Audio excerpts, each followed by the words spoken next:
ইয়াৰ পিছত আপোনালোকৰ মনত আছে এনেকুৱা এটা ফেচবুক লাইভ অনুষ্ঠানতে মই কৈছিলোঁ যে চৰকাৰী কাৰ্যালয়সমূহত কাম কৰা তৃতীয় আৰু চতুৰ্থ বৰ্গৰ কৰ্মচাৰীসকলে পোৰ্টেলৰ জৰিয়তে মিউচুৱেল ট্ৰান্সফাৰ কৰাৰ সুবিধা লাভ কৰিব।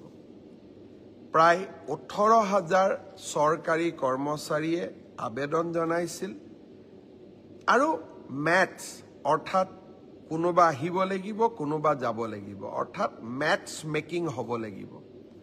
আমি প্ৰায় 8,000 প্ৰাৰ্থীক মেটছ মেকিং কৰিব পাৰিলোঁ অৰ্থাৎ অহা মানুহো আছে সেই স্থানলৈ যোৱা মানুহো আছে।